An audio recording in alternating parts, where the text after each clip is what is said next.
ঠাম্মিকে খুশি করতেই সুধার ওপরে এসব রাগ অভিমান উঠে গেল তেজের। সম্পূর্ণ জানতে ভিডিওটিতে একটি লাইক করে প্রথম থেকেই দেখতে থাকো। গল্পের শুরুতেই দেখা যায় ফুলশয্যার ঘরে ঝামেলা করতে থাকে তেজ আর বলে, শুনুন সুধা, আমি আপনাকে সত্যিটা বলতে দেব না, কোনোভাবেই না। আপনি কোনোভাবেই সত্যিটা কাউকে বলতে পারবেন না, আর আপনাকে এই বাড়িতেই থাকতে হবে। আমিও দেখি আপনি কি করে সবাইকে সত্যিটা বলতে পারেন। সুধা বলে, কেন এরকম জেদ করছেন মিস্টার বসু মল্লিক? আপনি তো এমনিতেই আমাকে পছন্দ করছেন না, তার উপরে যদি আমি সত্যিটা বলতে যাই সেটাও আপনি সহ্য করতে পারছেন না। কেন করছেন? দয়া করে এরকমটা করবেন না, আমি হাত জোর করে বলছি। আমি এই ঘরে আর থাকবো না, এটা তো আপনার ঘর, আপনি থাকুন। আমি এই বাড়ির এক কোনায় ঠিক আমার জন্য একটা জায়গা করেই নেব। এর মধ্যেই তেজ সুধার হাত ধরে, আর হাত ধরে টানতেই তেজ আর সুধা দুজনেই বিছানার উপরে পড়ে যায়। সুধা তখন বলে, যখন আপনি আমাকে বিয়ে করতে চেয়েছিলেন আমার মধ্যে কি এমন দেখেছিলেন, আর যেটা এখন দেখতে পাচ্ছেন না? এখন আমি যে ডিভোর্সি সেটাই আপনার কাছে সব থেকে বড় একটা কারণ হয়ে দাঁড়িয়েছে, তাই না মিস্টার বসু মল্লিক? কিন্তু আপনি যেটা করছেন সেটা ঠিক করছেন না, ভুল করছেন। এরকম চিন্তা ভাবনার মানুষ হয়তো আজকালকার দিনে অনেক আছে, কিন্তু আমি আপনাকে দেখে ভেবেছিলাম আপনি একটু অন্য ধরনের মানুষ, যার মধ্যে অনেক বিবেক বিবেচনা আছে, কিন্তু আপনিও দেখছি সেই সব দলের মানুষের মধ্যেই পড়েন।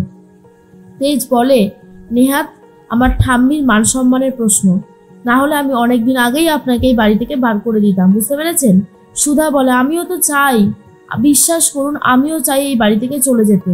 আমার এই বাড়িতে থাকার একদমই ইচ্ছে নেই। এই রকম ভাবে তিলে তিলে কষ্ট পেতে আমারও ভালো লাগছে না। কথাটা ভালো করে বোঝার চেষ্টা করুন। ঠাম্মি আজ হলেও জানতে পারবে, কাল হলেও জানতে পারবে এত বড় সত্যিটা। আপনি কি ভেবেছেন এত বড় সত্যিটা লুকিয়ে যাবেন? সেটা কি কখনো হতে পারে? সেটা কখনো হয় না। তাই বারবার করে বলছি, আপনার কোথাও একটা ভুল হচ্ছে, আমাকে সবাইকে সত্যি কথাটা জানাতে দিন। তেজ তখন বলে, অসম্ভব। একটু একটু করে সম্পর্কগুলো শুরু করেছে, তার আগেই সবকিছু শেষ হয়ে যাবে।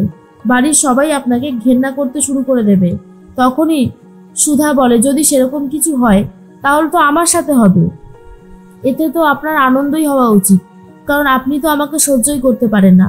এর মধ্যেই তেজ তো আরো রেগে যায় আর বলে, আমার না আপনাকে সত্যি কিছু বলার নেই। মনে মনে সুধা ভাবতে থাকে, মিস্টার বসু মল্লিক যে কি করবে নিজেই মাঝে মধ্যে বুঝতে পারে না। এর মধ্যেই সুধা চলে যেতে চাইলে তেজ সুধাকে আটকে দেয়। সুধার হাতে ভালো করে একটা বাঁধন বেঁধে দেয়, আর তারপর তেজ নিজের হাতেও বাঁধনটা বেঁধে নেয়, যাতে সুধা একটু নড়লেই বা চলে যেতে চাইলে তেজের হাতে টান পড়ে আর তেজ জেগে যায়। তেজ এইভাবেই ঘুমিয়ে পড়ে। সুধা ভাবে, আমিও বা জেগে বসে থেকে আর কি বা করব। তাই সুধাও পাশে শুয়ে পড়ে আর আস্তে আস্তে ঘুমিয়ে পড়ছে। ভোর হতেই সুধা উঠে পড়েছে, আর এর মধ্যেই ঠাম্মি সবাইকে ডাকতে শুরু করে। জ্যোৎস্না তখন এসে বলে, এই যে ঠাম্মি, আমি গজাননের বিস্কিট বানিয়ে ফেলেছি। আর তার মধ্যেই তেজের মা কাকিমা উঠে এসেছে আর বলে, ক্ষমা করে দেবেন মা, একটু উঠতে লেট হয়ে গেল। আসলে কাল রাতে তো অনেকটাই পরে ঘুমিয়েছিলাম, তার জন্য। ঠাম্মি তখন বলে, হ্যাঁ সে তো হবেই, বাড়ির বউ হয়ে কবে তুমি সকালবেলায় উঠেছো? আমি তো তোমাকে খুব একটা সকালবেলায় উঠতেই দেখিনি। বাড়ির বউ হয়ে এত বেলা পর্যন্ত বিছানায় শুয়ে থাকবে না, বুঝেছো? এর মধ্যেই জ্যোৎস্না বলে, ঠাম্মি, তোমার প্রিয় বড়নাথ বউ কোথায়? সে মনে হয় এখনো পড়ে পড়ে ঘুমাচ্ছে। কাকিমা বলে, জ্যোৎস্না, তুই তো জানিসই কাল ওদের ফুলশয্যা ছিল, তার উপরে ওই সমস্ত কথাগুলো কেন বলছিস?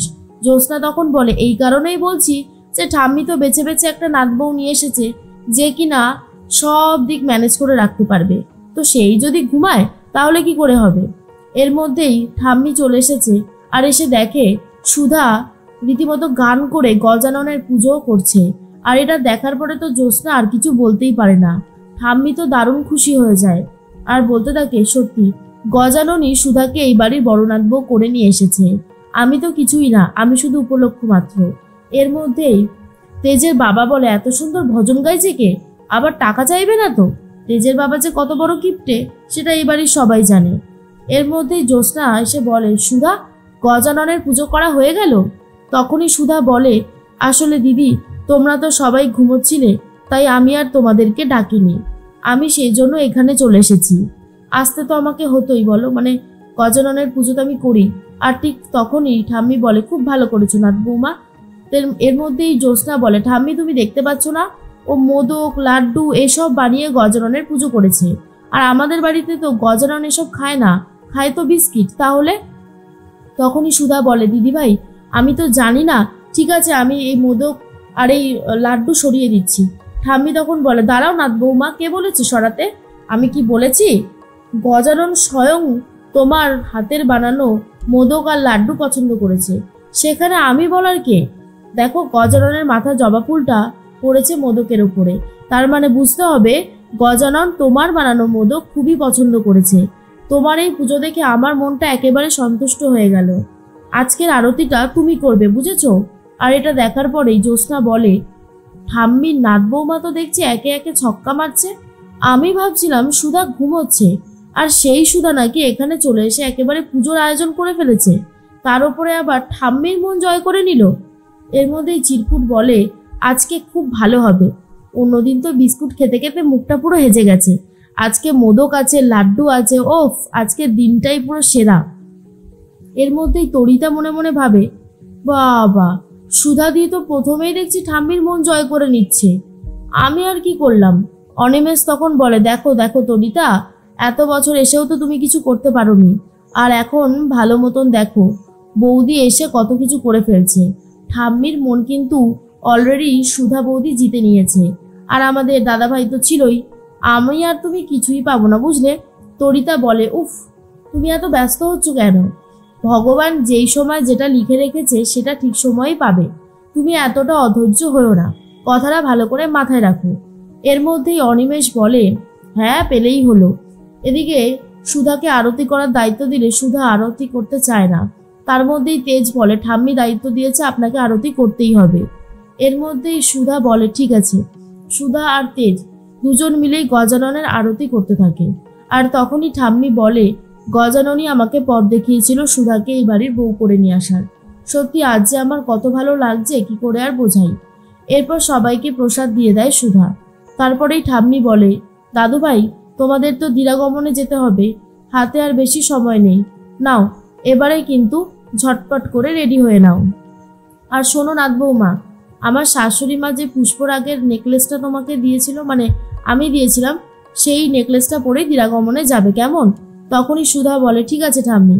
এর মধ্যেই সুধা ঘরে এসে 12টা বক্সের মধ্যে সেই হারটা খুঁজতে শুরু করে, কিন্তু সবকটা হার আছে কিন্তু সেই পুষ্পরাগের হারটা নেই। সেটা খুঁজে না পেতেই খুব চিন্তায় পড়ে যায় সুধা, আর বলে, কোথায় গেল সেটা? আর তেজ তখন বলে, আপনি ঠাম্মির শাশুড়ির দেওয়ার নেকলেসটা হারিয়ে ফেললেন? সুধা বলে, না না মিস্টার বসু মল্লিক, হারাবো কেন, আমি খুঁজছি। আর এটা না পেতেই তেজ আরো বেশি করে রেগে যায়, কিন্তু ঠাম্মির মন সবসময় খুশি করায় তেজ কিন্তু ভালো খুশিই ছিল এই সুধার ওপরে, কিন্তু এই হারটা হারানোয় সুধার ওপরে আবারও রাগ করতে শুরু করে দেয় তেজ।